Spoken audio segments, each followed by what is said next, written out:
back. We don't mind a little pushback, agreeing, disagreeing. Just enjoy the program through some participation. Of course, the Jerry and Jerry Show airs wherever you get your social media or podcasting content. Hootie Ratcliffe's Twitter account is on fire right now. We're all over Facebook, YouTube, Instagram, Apple iTunes, every podcasting platform known to mankind. Judah Wickower running the audio-visual. The gentleman is a talented individual, as talented with audio-visual as Isaac McNeely is with shooting a basketball. And that says a lot, because Mr. McNeely, the West Virginian, has now joined the 1,000-point club, the 52nd Wahoo to do it. And it happened in a period of time, a weekend, where Kamora Johnson on the women's basketball team eclipsed the 1,000-point barrier. So 2 milestones we're going to celebrate today on the Jerry and Jerry Show. Judah Wickower, if you could go to the studio camera and then a two-shot and welcome the star of our program, a household name who needs little introduction. And if you would like to get to know him, visit jerryratcliffe.com to read his award-winning commentary and analysis. 51 straight ACC basketball tournaments on the near horizon for my friend and our star, Jerry Ratcliffe. We start with the scatter shooting every Tuesday morning. I love to just throw open-ended. Where would you like to begin, Jerry Ratcliffe, on things that you're watching and following? Well, we're got a watchful eye on the basketball season and how they finish up. Hopefully they can finish strong and at least carve out a winning season out of what's remaining and keep their position so they can make the ACC tournament.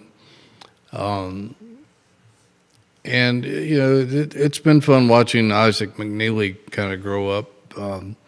I got to know him a little bit his junior and senior year over at Poco High School in Poco, West Virginia. He was on some of our podcasts, and I was immediately struck by what a mature, solid young man he was even then, and got to know his high school coach a little bit.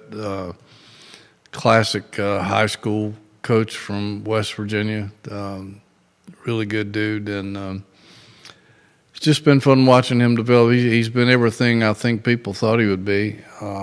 Excellent three-point shooter, and I still think the best is yet to come with him. And reaching 1,000 points is certainly no easy deed, and especially when you make a living out in Bonosphere, as I call it. But and the focus of everybody's defensive attention. Yeah, I mean, this guy is hit 1,000 points where he's getting double teamed, triple teamed, and he's the number one focus of any opposing defensive coordinator with schemes. I mean, and I'll cut to the chase. It's not really been the most balanced of offenses during McNeely's tenure and term here in Charlottesville. Yeah, and he must be in incredible shape because he's having to run constantly on offense to try to come off screens and get a quick look at the basket. He just needs a brief opening to be able to get off a decent shot. And we're starting to hear things about how he and Kyle Guy go at it against each other in practice. That must be fun to watch. So he's just a good kid, and I wish him the best. I hope he ends up having a great rest of this year and great senior year. Absolutely. Renee Pettiford, we love when you watch the program. She's got comments already for us about who the next head coach will be. That chitter-chatter is certainly heating up, viewers and listeners, and it's in particular heating up because what's happening in the ACC already. This news broke over the weekend. ESPN reported this. Duke associate coach Jai Lucas is the focus of the Miami opening. Jim Larinaga no longer in Coral Gables. And Jai Lucas, the associate head coach, the lieutenant of John Shire, has emerged as the focus of this hiring committee. The deal is not completed, ESPN has reported, but the plan is for the search to come together on a traditional timeline close to the end of the regular season. John Shire said, "I'm just finding out about this." But without question, Lucas is a head coach in waiting. He's 36. He's considered one of the country's top assistant coaches. He's worked at Texas, at Kentucky, and now Duke, and is one of the best recruiters in the country. I found this intriguing. Why I found this intriguing was Miami realized the timing is now in the transfer portal. Anywhere you want to go with this, Hootie Ratcliffe? Well, yeah, they can't. They certainly can't afford to wait. If they've got the guy they want, just bank up the cash truck and and let him get what he wants out of there, because it's a tough job down there. Not many guys have won at Miami. What Larinaga did was near miracle, really, and getting those guys to the Final Four and winning a couple of ACC championships, something that their football team hasn't done. And I think that would be an attractive job for a guy like Lucas. Has a great background, like you said, the son of John Lucas from Maryland days. Well-traveled and in good programs. Sounds like a solid catch to me if they can close the deal. Does this put pressure on Virginia to figure out its coaching search? Better question is this: has Ron Sanchez done enough to keep the job? I don't know. That's a good question. I don't know if anybody knows other than Carla Williams and the search committee, and I understand they've hired a search firm to screen some candidates as well, some company in Georgia. But I really think that their number one target has been Shaka Smart at Marquette, and that makes sense. I mean, the guys did a great job at VCU, kind of flamed out at Texas, but at Marquette he's built a pretty solid program. Just looking, according to USA Today, his last salary was just a little over $2 million, which is not that impressive. So Virginia could easily enhance his financial picture. And the arena, Al McGuire Arena up there in Milwaukee, is a pretty small place. I think it seats less than 5,000 people. So he would be getting an upgrade in a lot of things if he ended up coming here, although he has signed a contract that keeps him at Marquette to the 2029-30 season. It could be maybe they're putting their eggs in one basket and going after Shaka, and if they can't get him, that Ron Sanchez all of a sudden becomes a much more attractive candidate. Hootie Ratcliffe knows his stuff. The Al McGuire Center, 3,700 seat. It's pretty small arena.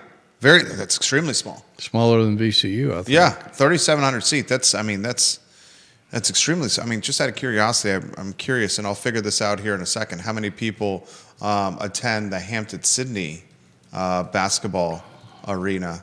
I'll find that number. I'll throw this to you here. I mean, let's talk timing. If they're going to make a change, does the change have to happen the day the regular season finishes? Hampton City's capacity, the Kirby Fieldhouse, just over 1,200. To put it in perspective right there. So you guys are looking at it just a little bit bigger than a D3 basketball arena over there.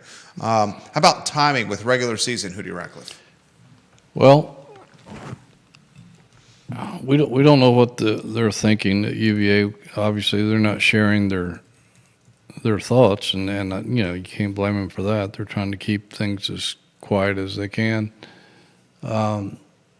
But I think that I don't know that you have to have it done by the end of the regular season, although if you're positive you're going to make a change and you have the candidate you want, you might as well just go ahead and pull the trigger and get it done, although you have to take the candidate's situation into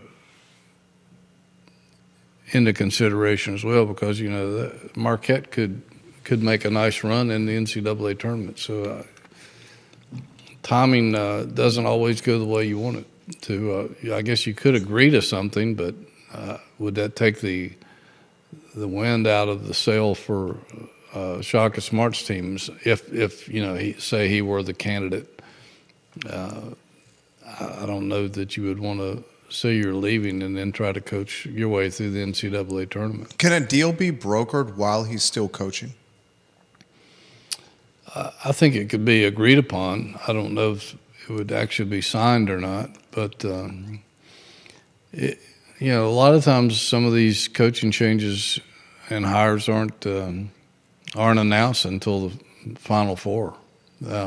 We've seen that happen almost every year. That was when I used to go to the Final Four quite often, following an ACC team. It was always seemed like part of the buzz was The coaching who's carousel. going to be hired, and who's going to be fired during that weekend. It could, but it doesn't have to be. I remember Pete Gillen was hired at the Final Four by Terry Holland, and I remember the frantic phone calls I was making. I didn't go to that Final Four, and I was desperately trying to get a hold of Terry Holland, and Ann Holland helped me out a lot there, and we were able to get the story. But it was all done at a hotel out in wherever that was that year. I can't remember where the Final Four was that season. Rich Jones makes the comment, I believe, that Coach Ron Sanchez deserves the chance to be Virginia men's basketball coach. He's done a great job in a situation that he was placed in.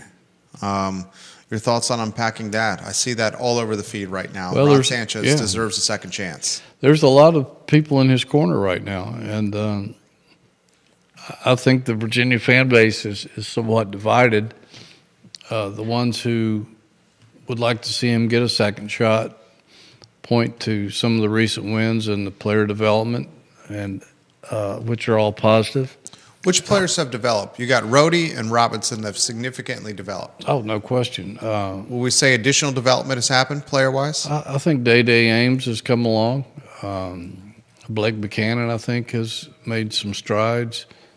Kofi sometimes looks way more than just a true freshman. I think they've worked hard in trying to find McNeely, drawing up plays from McNeely to help him enhance his game and his shooting. It seems like to me that he's better at coming off screens this year than he was in the past, and I think he's learned some things from Kyle Guy that's helped him. On the other hand, the recent lopsided losses to Duke and Carolina, the people who are not in favor of Ron and would like a coaching change are even more adamant because of those games that there should be a change. So it just depends on what side you fall on, and I think he's done almost as much as he could possibly do under the circumstances. Certainly was. I don't know if he was thrown under the bus, but he was certainly thrown in front of it with the timing. And, he's had to scramble and do some on-the-job training. And I know his detractors say, well, this is no place for an on-the-job training. But, I've seen some improvements to the program as the season has gone along. And, if they could finish strong, I think you got to give him some consideration. They come out of the gate in Chapel Hill, deer in headlights. Yeah, that was terrible. And it's fresh off a loss to Duke, where they looked overmatched and overwhelmed. And early in the game, they missed a lot of point blank, like bunnies and layups that they should have finished with. McNeely said after the game that he thought the team started intimidated with the aura of being in the Dean Dome and 20,000 plus being in attendance. Your thoughts on that comment? I thought that comment was I don't want to call it an indictment on preparation, but it's certainly a sign of prep. 20,000 plus fans, that's something you got to expect and cannot be intimidated from the start. Yeah. Well, if you I don't know how many of our viewers have been to the Dean Dome. I've been there probably 100 times or more. It can be an intimidating place. You look up in the tradition. You look up in the rafters and you see what seems like endless banners of NCAA tournaments, Final Fours, retired jerseys, Michael Jordan greeting people to the game, all sorts of things like that. And everything is Tar Heel blue, man. I mean, if you like that color, that's your place to go. You can't look in any direction without being overwhelmed by a flood of Carolina blue. And it can be an intimidating place, but the fans apparently have really come alive the last couple of games down there. One of them was pretty much on a heavy snow day in Chapel Hill, and the students really showed up in numbers and were very boisterous. And that sort of coincides with Carolina playing better. They're turning the corner. Yeah, they were not a very good basketball team until recently, and they have turned the corner. They put together 3 straight wins, I think, and played themselves sort of into bubble-licious territory. Their front court guys had not been playing well, but they're getting some effort from some of those guys. The Withers guy in particular. They've been pretty tough to beat lately, and Hubert Davis knows how to take advantage of that. And you add all that up, and it can be an intimidating place for a team like Virginia, where a lot of those Virginia players had never been there before. You got to consider some of these guys were in high school last year. Some of them were at colleges scattered around the country. Had only seen Carolina on TV and probably bought the hype and the mystique. Same thing could be said about going into Cameron, which I think is even more intimidating. But that can be an intimidating thing, and your coach has to. It's his job to get your mind right and to not be intimidated going into a scenario like that. And if the coaches failed on that, because all the other coaches have been there, Ron's been there many times, so they should be able to get their guys prepared mentally and to not be so juiced up when they go in there, juiced up in a bad way. It's good to be confident and fired up, but not intimidated and worried about what might happen. And it looked like that they were intimidated. Extremely they fell intimidating. behind 21-2. They went 8 or 9 minutes and didn't have a single rebound, and there's no excuse for that.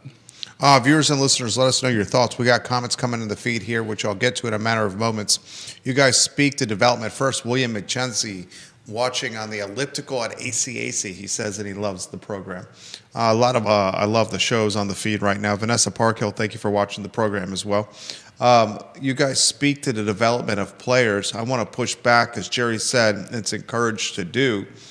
Outside of Robinson and Rhodey, can we really say that development has happened with this roster?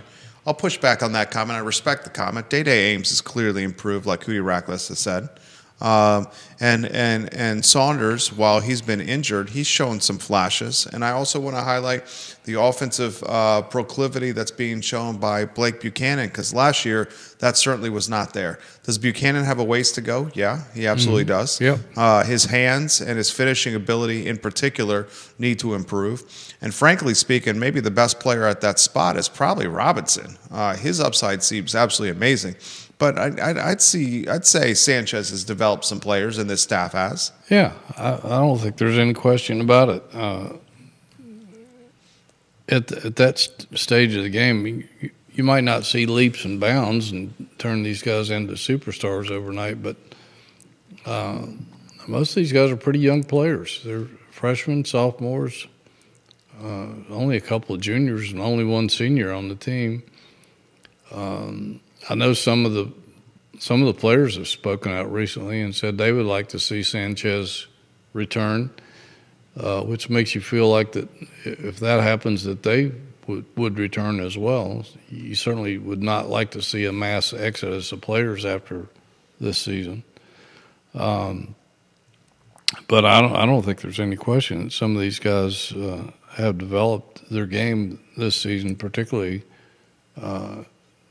since December. That part of the schedule was over. I think once they hit ACC games, a lot of these guys have improved. And Day-Day's one of them. I think he's got 5 or 6 straight games of double-figure scoring. They've turned him loose. He's got a nice shot. And of course, Rhodey's been unbelievable. He didn't have such a great outing in Chapel Hill, but it wasn't that bad. But I thought he's come on like gangbusters in the second half of the season. I mean, if anything, Rhodey, and think about what I'm saying here. Last year versus this year, Rhodey's shooting over 40% from downtown. If anything, maybe Rhodey needs to get more looks from downtown. To put his shooting in perspective from Bonosphere, he's at 40.7%. 40.7. McNeil is at 41.8. If not, get this guy some more touches. And he's got an all-around stat stuffer type of game where it should not be fly under the radar the contribution the guy is doing here. This is an interesting comment that's come in from the Nashville area. Wouldn't we want an entire roster turnover with a season like this? No, I don't think so. I mean, again, this is a pretty young basketball team, and some of these guys have made some significant improvements. I don't think you would want to turn over your roster and start all over again. I mean, what do you accomplish doing that? There's no guarantees you're going to get the players you want if you go that route. And these guys, again, I've talked to a lot of people who said, "Man, I hope we can keep these guys together for another year because there's a lot of potential there." And yeah, they have a losing record right now, but again, first time in the ACC for most of these guys, and I just think they're getting better. I think should they be able to keep them together for another year, I think they could be pretty decent next season if they add a couple more pieces. What's the pieces you think they should add, portal-wise? Well, true point guard? They're going to have to add a true point guard at some point, and it might as well be as soon as you can. They had one, and certainly I don't know if they have a shot at him anymore in Chance Mallory, but probably that maybe another shooter and another guy in the front court. If they have that much room on the roster, I don't know if they have that many scholarships available, but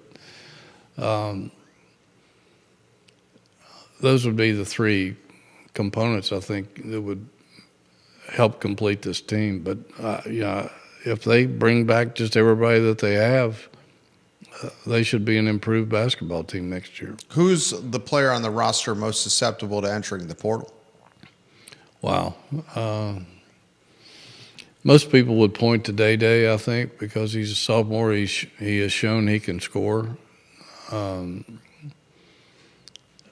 think that there'll be some people probably trying to lure him away.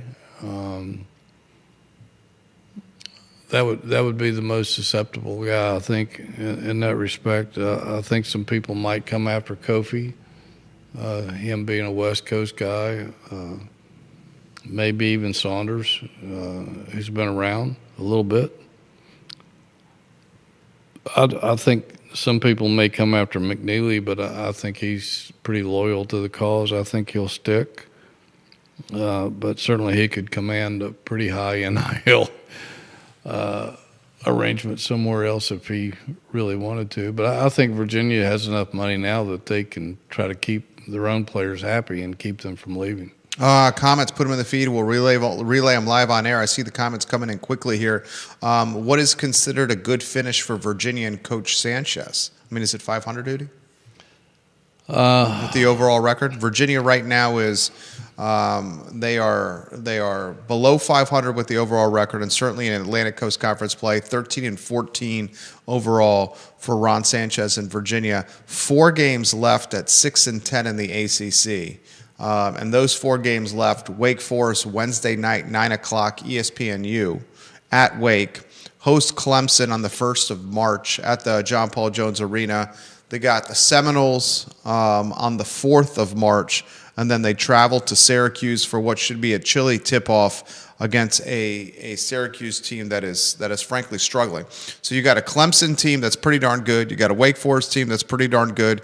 You got a Florida State team that's just above you in the standings, and you got a Syracuse that's significantly below the standings. On paper, it would suggest it would finish 8-12 in conference play, 2 wins, 2 losses, and 15-16 with the overall record. Yeah, most of the projections I've seen have reflected what you just said, and I think it would be nice to see if they could finish 500 or have a winning season, but it's a tall demand because, like you said, Clemson's pretty good. They're beatable, but they're pretty good, and Wake Forest is going to be playing with some desperation because they just got knocked off the bubble this past weekend in a horrible loss to NC State. But Wake has had a tendency the last 4 years, at least the last 3 years, of kind of coming apart at the seams down the stretch of the seasons and missed the NCAA tournament when they looked like they were locks earlier. So not sure what kind of Wake Forest team you're going to run into on Wednesday night down there at 9 o'clock. And for some reason, I don't know why you schedule basketball games that late. But it's going to be tough. It's going to be tough to finish 500 or above 500, that's for sure. What's the best starting lineup at this point of the year? And do you play a lineup that offers experience, gaining experience for next year? Or are you straight out, flat out trying to play to win here? I think I know the answer to this one, but still I'll ask you anyway. I don't think they've thrown in the towel, even though they're below 500. I think they're still trying to get every ounce that they can out of this season. I don't think they're playing for next year at all at this point. I think they're still trying to win and go with experience. That's why Robinson is coming off the bench, I think, instead of starting. Had they thrown in the towel, I think he would have been starting a few games ago. But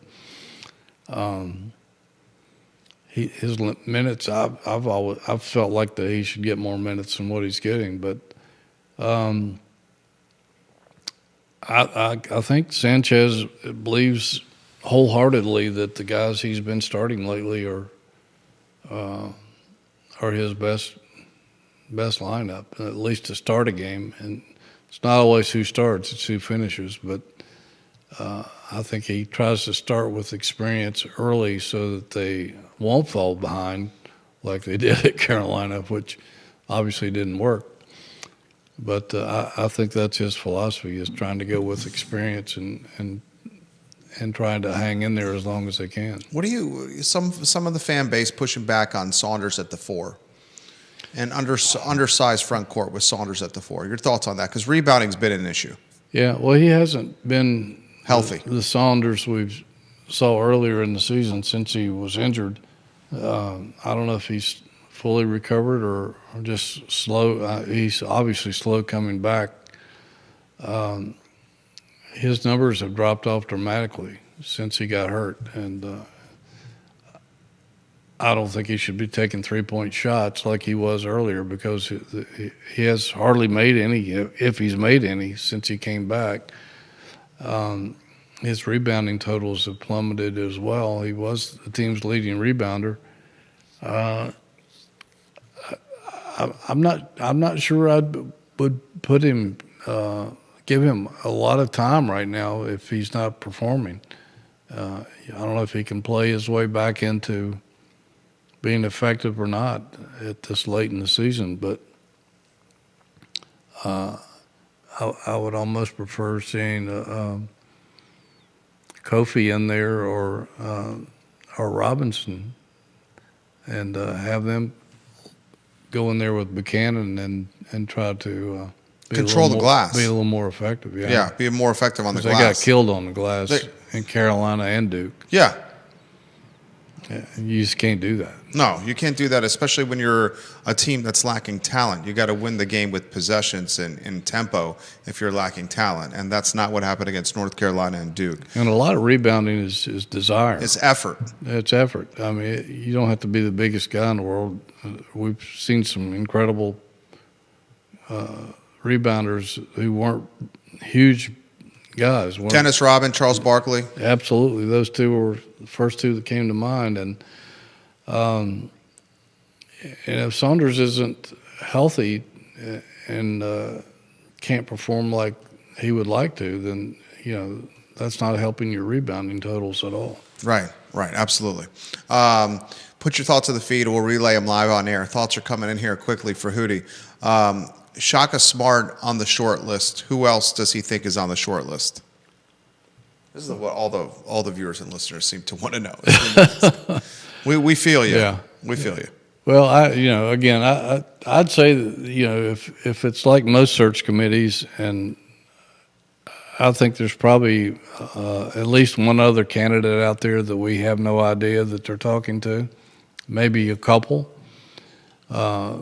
We've all heard the familiar names of Shaka Smart and Ryan Odom at VCU, who's having a fabulous year down at VCU, by the way. And a lot of people would like to see Ryan just because of his dad, Dave, who was a longtime assistant coach here. And Ryan was a ball boy, too. Yeah, Ryan was a ball boy. He used to be over at U-Haul doing that duty during some of the heyday years of Virginia basketball under Terry Holland. And he still has some associations here in Charlottesville. He grew up here, so I know when he brought his UMBC team down to Charlotte and they beat Virginia, we talked to Ryan in the press conference the day before, and he has nothing but fond memories of Charlottesville, and I doubt that he would mind coming back here. But outside of that, I don't know. Those are the only names that seem to be surfacing right now. But again, there's probably a couple of people, or at least one other person on that list that nobody has heard their name mentioned at this point. This is from YouTube. Kenneth Nichols watching the program right now. Kenneth Knuckles. Does the number of scholarships even matter in this day and age of wild, wild west money? Well, there's a limit. There's a scholarship limit, so you can't go over that. But, it does matter. NIL can change that really quickly if you lose a few people due to the NIL. But you still can't have more than the scholarship limit on your team. It doesn't matter how much money you have.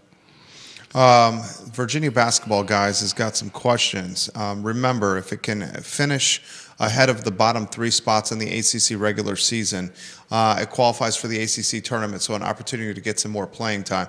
Right now, it's looking okay. Now, they have 4 games left, Hootie, but below them in the standings, California at 5-11, UVA 6-10, Syracuse at 5-11, Boston College at 4-12, NC State at 4-12, Miami's at 2-14. Couple of games separating Virginia from the bottom 3. Hootie Ratcliffe. Yeah, well, I think they're going to make the ACC tournament. As long as they don't just totally nosedive, and all 4 of the remaining games are winnable, but all 4 of them are losable as well. I mean, you can't take any of those teams for granted. Particularly going to Syracuse to play, it's not an easy place to win unless you're Tony Bennett. He seemed to have a mastery over the Carrier Dome or whatever they call it now. But Florida State, they should win that one here. Clemson, it's a tall order to beat them because, again, this is probably their best team that they've had in a while, although they were pretty good last year. And then Wake Forest, you don't know what you're going to get when you go down there. Wake is traditionally tough to beat in Winston-Salem, and they're playing for their lives. They're trying to get back on the bubble and get back into the action. It's been a long time since they've been in the NCAA tournament, so there's probably a little pressure on Steve Forbes down there. He's a good coach. He's a good coach and a good guy, and you'd like to see him succeed. But they're going to be playing like their hair's on fire, so Virginia better bring some intensity to that game. Virginia guys, 4 regular season games left, and then the ACC tournament. Time will tell. 9 o'clock Wednesday. Keys to victory for you against the Deacs, Hootie. Rebounding, for sure. Big time. They've got to do a better job on the boards. They've just been crushed the last couple of times out, and because that leads to other things like second chance points and points in the paint and all that stuff. You can't get beat in all those categories and expect to win. They've been doing a great job of taking care of the basketball, so I think they have that issue resolved. But I think obviously you got to play defense, but they've got to score. You can't have these long droughts like they did against Carolina and Duke and just not be able to put points up on the board, particularly against Wake, because they're going to try to play a higher tempo game, and they've got some guys who can light it up. So Virginia's going to have to match that, not just the intensity, but the scoring. We'll see. We'll watch it Wednesday at 9 o'clock. The keys to victory from Hootie, I think, absolutely on point.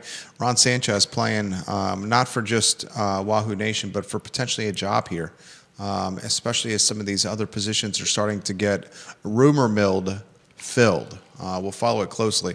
We got 15 minutes in the show. We got to talk spring sports. Baseball's underway. Lacrosse is underway. Not the start some anticipated for baseball or lacrosse. I try to emphasize this to everyone. It's early. And baseball in particular, who opened as the number 2 ranked team in the country, ladies and gentlemen, they had a very difficult schedule to start this program. They're 3-3 overall. They got losses, Virginia baseball, to Michigan in extra innings to start the year. Oregon State, which was number 7 in the country. And then they lost a heartbreaker to Oklahoma. They have VMI on the docket for today, 3 o'clock, first pitch at the Dish. 3-3, Brian O'Connor's Virginia baseball team, Hootie. Yeah, I agree with you. I would much rather see them go out and play really top-notch competition on the road. And even if they lose, and 2 of those losses were extra inning games. It could have gone either way. One ended on a throwing error, so they're right there. They could have won both those games. I'd much rather see them do that than to open up playing at home and just rolling over teams from the Northeast that can't play with Virginia. I don't see what you accomplish by that. So I think it's going to be good for Virginia in the long run. They've seen some quality arms so far and gone up against some really good hitting teams. I think that's going to help prepare them for the ACC season and will make them better in the long run. Absolutely. Brian O'Connor, one of the best coaches guys in college baseball, if not the best. I mean, look at his record since he's come over here in Charlottesville. No one's duplicating the success he's had in the win column since he's come to Charlottesville. Lacrosse, Hootie Ratcliffe, also at 500. 2-2 for Virginia men's lacrosse. A loss to Richmond in Charlottesville and a loss to Ohio State, lopsided loss to Ohio State in Columbus. They have Johns Hopkins in the Doyle Smith Cup, ladies and gentlemen, on Saturday in Baltimore, which is very quickly when the lacrosse season, where there's not a boatload of games, looking like a very important contest for Lars in this 2-2 program. That's always a big game when they play Hopkins in honor of Doyle Smith, and who I guess went to Hopkins and was the longtime Virginia lacrosse SID, and a beloved character who I got to know when he was when I first came to Charlottesville. But I think they're a little banged up and have lost some personnel, and I think they lost an awful lot of scoring and experience off last year's team. So I think they're a little young as well. I don't proclaim to be an expert on them. I haven't seen them play yet, but I think they've had some injuries that have set them back a little bit too. But Lars is a good coach. I think he'll probably get them straightened out. It may take a while, but I think they'll. Like last year, they find a way to be there at the end. Philip Dow in Scottsville says, I think Sanchez deserves another season. I'm very, not shocked, but very surprised with how many people are going to bat for Ron Sanchez. He says, this team is showing signs of life. He is showing he'd be a great coach. And remember, he was put in a very, very bad situation. He also highlights with VMI, don't overlook VMI. They're undefeated in 7 games with a record number of stolen bases. We love when you watch the program in Scottsville, Philip Dow. Thank you kindly for watching. This is a question that's come in the feed here. VMI leads the nation in scoring. Yep. And in stolen bases. They have 67 stolen bases. Unbelievable. Most teams don't steal that many bases in a year. Season. Right. And the closest team to them has 25 stolen bases. So that shows you how dramatic they are on the base path. A little bit of small ball from VMI over there, ladies and gentlemen. James Watson and Vanessa Parkhill, I'll get to you guys here in a matter of moments. Here's an intriguing comment that's coming from North Carolina. If Virginia struggles with spring sports, with lacrosse and baseball in particular, after struggling in men's basketball and struggling in football, that's when the pressure is going to be great. And I think the commenter means the pressure on the administration and the athletic department. Well, of course, she just signed a new contract, so I don't know how much pressure there is, but pressure like that usually comes from heavy hitters or from fans not showing up. So I don't know. Will there be pressure? Who knows? We'll have to wait and see. I think baseball is going to be fine. They've only played a tenth of their season. I think lacrosse will be okay as well. It just may take a little longer than it normally does, but UVA is usually pretty strong in all the spring sports. I think they'll probably all go on and have pretty good years. Vanessa Parkhill makes a fantastic point. In the NIL era, the scholarship isn't just a token. If a player is getting paid millions of dollars, let them pay their own way. Give the scholarship to the second string or some of the non-revenue sports. Spread the love, she says.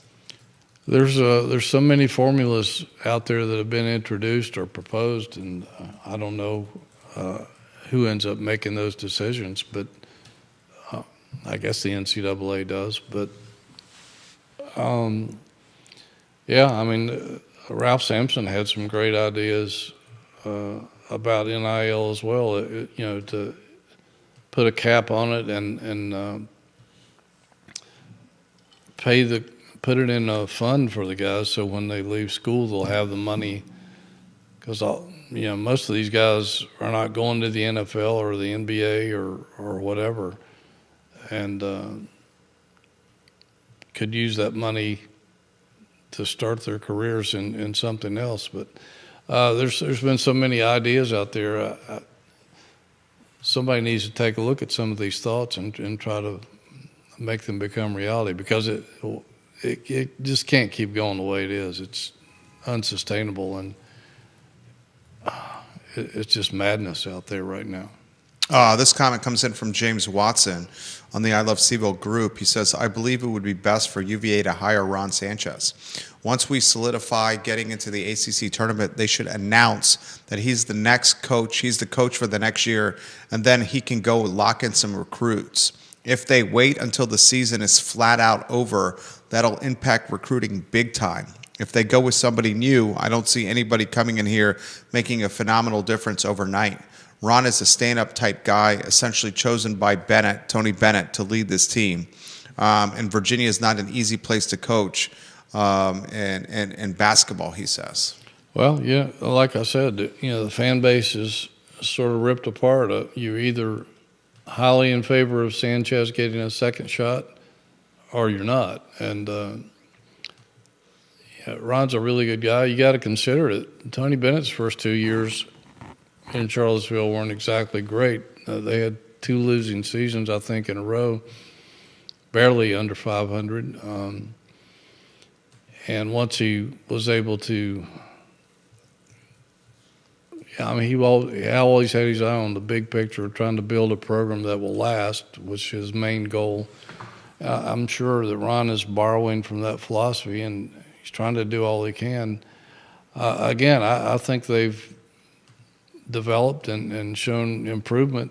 It might not be to the fans' liking, considering what they're accustomed to, but I wouldn't be upset if he ended up getting another chance, a second year. A lot of people would be.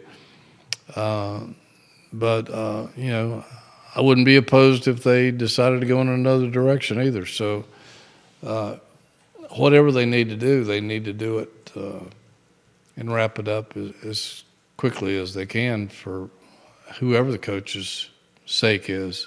Because, again, that guy made a good point that the recruiting is going to be a crucial thing, and not just recruiting new players, keeping the players, recruiting your own players. Yeah, keeping your current players, maybe most important. There are 2 schools of thoughts, and I certainly appreciate James's comment here. And like Hootie, I can see both sides of the argument here with keeping Ron Sanchez or going in a different direction. The school for thought for the other direction is what Louisville has done, where they've hired a new coach and he completely reimagined the program through the transfer portal, and now Louisville's a top 25 team. Another school for thought, and it's not an apples-to-apples comparison because John Calipari is a legend, is he leaves Kentucky, he goes to Arkansas, and he brings a lot of his Kentucky players with him to Arkansas. You saw this with the Indiana head football coach, leaves JMU, heads to Indiana, and brings a lot of his players with him. Right. So if you do get a talented coach like, say, a Shaka Smart, do players from his current roster follow him to his new place? That's good. That's a good point. I hadn't thought about that. Certainly possible because he's got a couple of good players up there, and I guess anything's possible in these times. Right. It's the wild, wild west, as we've said. But that's a very interesting point that I had not considered, but certainly is possible. Time will tell. Marquette, guys, to put it in perspective for the Shaka Smart lovers out there, Marquette is ranked number 21 in the AP Top 25 and number 22 in the coaches poll. So this is a top 25 team here. Marquette's 20-7 overall. A very good team playing in what is, frankly speaking, one of the best conferences of college basketball. I watch a lot of Big East basketball because my wife's a UConn grad. Right. And this conference is loaded. Rick Pitino was asked, his St. John's team is a top 10 team, 7 in the country. They just beat UConn St. John's. They beat them twice on the season already. St. John's beat UVA. Rick Pitino was asked after one of his victories, how are you going to reload? Much of your guys have exhausted their eligibility. Pitino tells the media, well, we're not going to be recruiting high school guys, that's for sure. Yeah, well, Pitino he's not in the Hall of Fame for nothing. Guy can coach, he can recruit. I miss Rick Pitino. I know a lot of people didn't like him, but Pitino was good for the ACC. Yeah, he was, and I thought he's a great interview, and he's fun, really fun to hang out with and listen to him tell stories. But the guy can coach. He can flat out coach. He wins everywhere he goes. He might not win the right way, but he wins everywhere he goes. Yeah. St. John's was fed up with losing, and they decided to make a huge commitment and go out and take a risk. And he's 24-4 right now. Yeah. He's 15-2 in the Big East, and already's got a co-share of the regular season championship with a lot of games left. Yeah. There's a 2.5 game gap between St. John's and Creighton in the second slot. And the Big East is loaded. he knows how to go out and get players. Yeah. And he's not afraid to do it. And, it depends on what your school's philosophy is. St. John's was fed up with losing and being frustrated. I don't know if Virginia's at that level right now because they haven't been losing that much up until this year. So, if they want a dynamic new coach with a fresh look and a fresh style,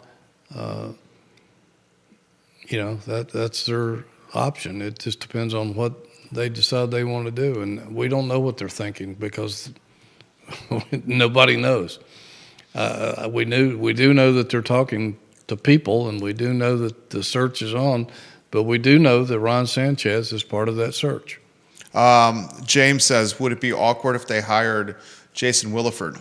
He's definitely put in his time here in Charlottesville. I don't think that's going to happen. I think if they were going to hire Jay Willie, they would have done so when Tony just stepped down. So I don't think that's going to happen. I don't think we're going to see that. I think Jason would be a fine coach. I love Jason. He's a great guy. He's come on the program. He's a great guy, and I think a solid coach, but I just don't think that's going to happen. Does Jason Williford want to be a head coach? Well, I think he does, but maybe not now. I don't know. The window closes on you after so many years, so I think he's had an opportunity to coach at a few programs and decided that's not what he wanted.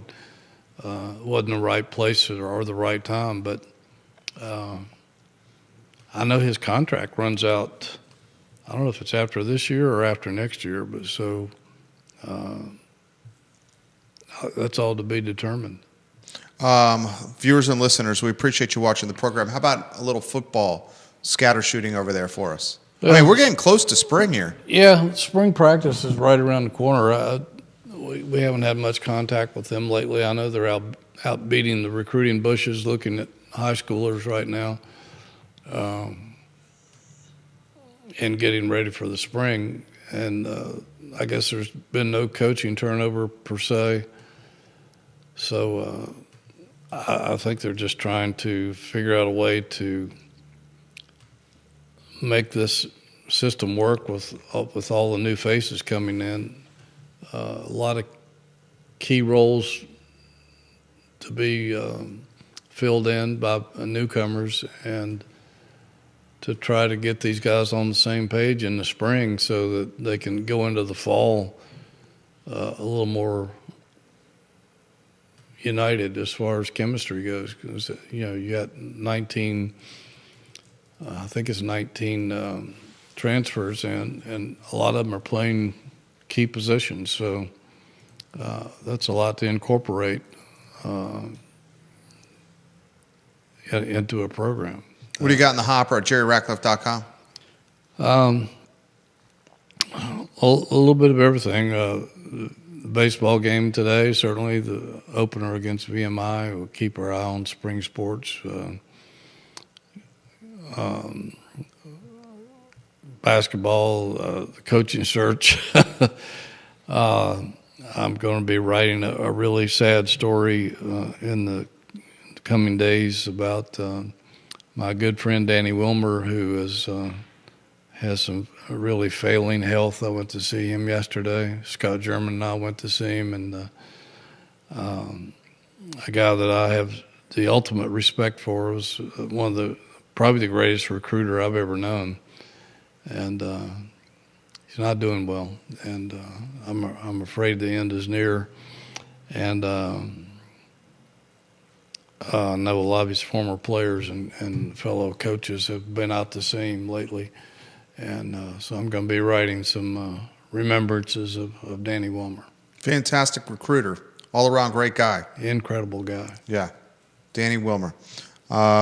Jerry Ratcliffe, guys, the namesake website, jerryratcliffe.com. I was on there this morning. I'm on there a few times a day. Follow him on Twitter. Judah Wickhauer behind the camera. We have a lot of news left as Virginia tries to figure out who the skipper is going to be for this Virginia men's basketball team as we head into spring football and as baseball and lacrosse navigate national championship expectations.